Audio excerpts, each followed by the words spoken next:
jangan lagi ditambah deh dengan sekolah-sekolah akan membuat dapur baru itu nggak perlu ya.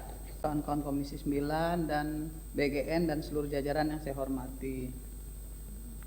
Ini yang pertama di halaman 3 pada belanja pegawai. Anggarannya 3 triliun 384, tapi realisasinya cuma 117.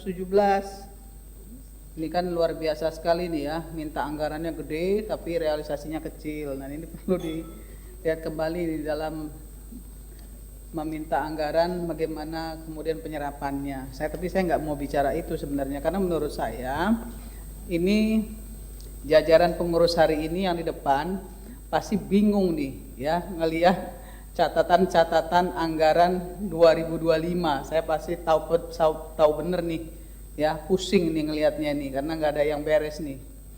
Nah, saya ingin menyampaikan begini.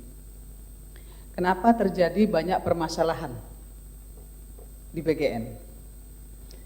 Karena laju peningkatan kerjasama BGN dengan SPPG dan rakyat nih ya, laju penciptaan atau kerjasama SPPG dan BGN selama ini dengan tidak berbanding lurus, laju peningkatan kerjasama BGN dan SPPG tidak berbanding lurus dengan kontrol terhadap kelayakan SPPG, sehingga banyak terjadi keracunan. Kan itu yang terjadi. Ya, saya nggak mau bicara angka-angka nih.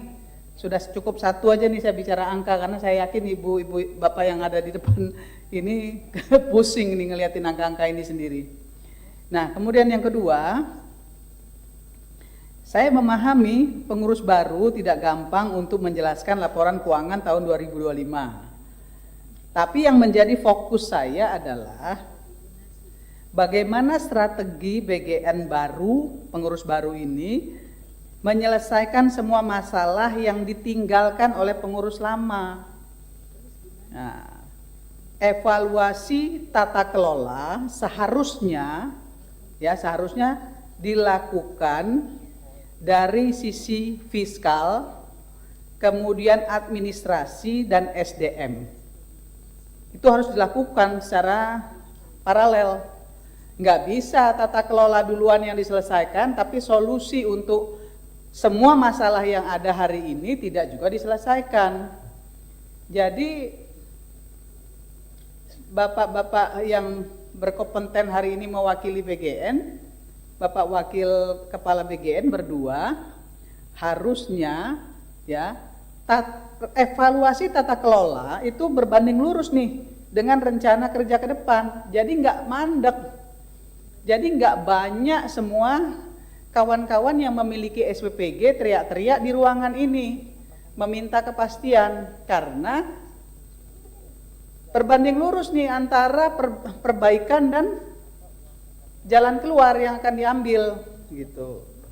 Ini yang seharusnya dikerjakan oleh BGN hari ini. Kemudian jangan lagi ditambah deh dengan sekolah-sekolah akan membuat dapur baru itu nggak perlu ya.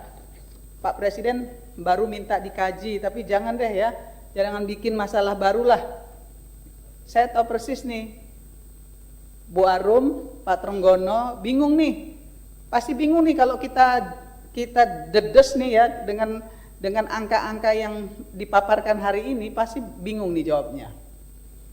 Pasti bingung, nggak tahu tuh ini untuk apa, dipergunakan untuk apa, kenapa harus diambil keputusan seperti ini. Contohnya seperti motor listrik, kemudian tablet, kemudian sepatu dan lain sebagainya, ya kan? Pasti nggak paham Bapak Ibu berdua, saya tahu persis.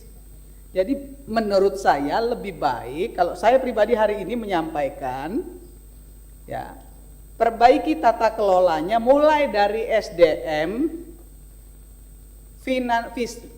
anggarannya, SDM-nya, ya, kemudian tata kelolanya. Jadi diperbaiki 3 itu, tapi harus berbanding lurus dengan bagaimana Bapak Ibu menyelesaikan persoalan hari ini yang ada. Sehingga kami di Komisi 9 ini tidak dimarah-marahin sama masyarakat. Komisi 9 membuat regulasi, Komisi 9 memberikan anggaran, Komisi 9 melakukan pengawalan, tapi kejadiannya seperti ini. Ini yang nggak benar nih. Nah, maka hari ini kami bicara secara tegas kepada Badan Gizi Nasional, kami mengawal penuh ya pengelolaan makan bergizi gratis ini karena betul-betul bermanfaat bagi masyarakat, tapi pengelolaannya harus dirubah, harus profesional, dan tahu bagaimana menyelesaikan kasus-kasus masalah-masalah birokrasi. Jadi saya pikir itu saja yang ingin saya sampaikan. Saya mendukung penuh perbaikan-perbaikan yang dilakukan, ya, dan bagaimana solusinya ke depan. Tadi kita juga sudah banyak ngobrol dan saya pikir itu sudah baik untuk kemitraan kita ke depan. Dan mudah-mudahan ke depan tidak ada lagi nih ya hal-hal yang kami sebagai mitra kerja nggak tahu. Contoh peraturan presiden, tolong dong kita dikasih tahu. Begitu terbit kasih ke Komisi 9 sehingga kita tahu nih bisa menjelaskan ke publik juga ketika terjadi sesuatu. Saya kira itu saja pimpinan, terima kasih. Saya tutup dengan wallahul muwaffiq ila aqwamit thoriq. Assalamualaikum warahmatullahi wabarakatuh.